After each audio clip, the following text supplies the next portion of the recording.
All right, let's talk about something that can be pretty scary, but is actually more common than you might think: Bell's palsy. We're going to break down what it is, what to look for, and what you really need to do about it. And we'll do it all in just the next few minutes. Okay, picture this. You wake up, you go to the bathroom, look in the mirror, and one side of your face is just drooping. The first thought that rockets through your mind is probably, oh my gosh, am I having a stroke? And that is a totally understandable fear. But a lot of the time, the real cause is something else entirely. So this sudden one-sided facial weakness, that's the classic sign we're talking about. It can literally paralyze your smile, make it impossible to even close one eye properly, and just completely change your whole expression. It's a really unnerving thing to go through, and figuring out what's going on is the absolute first step. So the big question is, how do you tell this apart from something as serious as a stroke? Well, there's actually a surprisingly simple clue. A huge hint, really. And it's all about the forehead. Okay, so here's the key difference, and it's super important. With Bell's palsy, that's what we call a lower motor neuron thing. It affects the entire side of the face, and that includes the forehead. Someone with Bell's palsy can't wrinkle their forehead on that affected side. But with a stroke, which is an upper motor neuron issue, the forehead is usually spared. It's all because of how the brain is wired. So the big question to ask is, can you raise both of your eyebrows? That one little test is a massive clue. All right, so we've tackled that number one fear. Now let's get down to it and really define what we're talking about. What is Bell's palsy, officially? The textbook definition sounds kind of complicated. Idiopathic, unilateral, lower motor neuron facial weakness.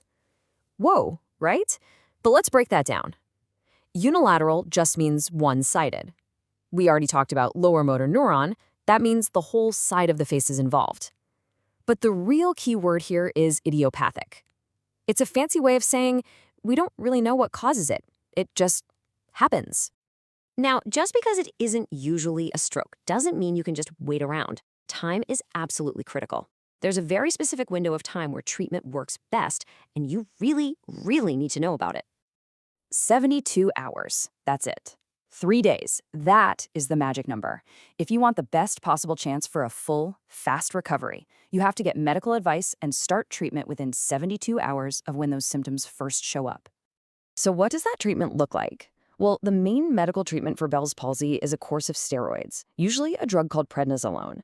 And that is precisely why that 72-hour window is so important. The medication just works so much better when you start it early. Now, of course, a doctor is going to figure out the exact plan for you, but there are two pretty common ways they do it. One option is just a straight 50 milligrams a day for 10 days. The other starts a bit higher at 60 milligrams for 5 days, and then they slowly reduce the dose over the next 5. But again, a medical professional will always make the final call on what's right for you. Okay, so treatment isn't just about popping a pill. There's something else that's incredibly important. Because that facial weakness can stop you from closing your eye all the way, you have to protect that eye to prevent any serious long-term damage. The main goal here is super simple. You've got to keep that eye from drying out.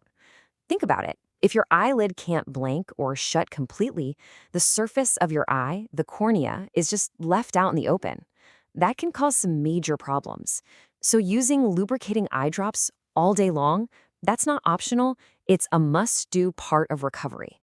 All right, let's put it all together. A quick recap of the game plan. Step 1, you notice the symptoms, that one-sided facial weakness. Step 2, you do that quick forehead check. Can you wrinkle it? Step 3, and this is key, no matter what, you see a doctor. And you do it inside that 72-hour window. And finally, step 4, you start whatever treatment they prescribe and that all-important eye care. So there you have it. We know what Bell's palsy is and, most importantly, how to deal with it. But it kind of leaves you with this one really fascinating question, doesn't it? What is it about that one facial nerve that makes it so vulnerable to this kind of thing? It's just a great reminder that even with common conditions, there's always something more to learn.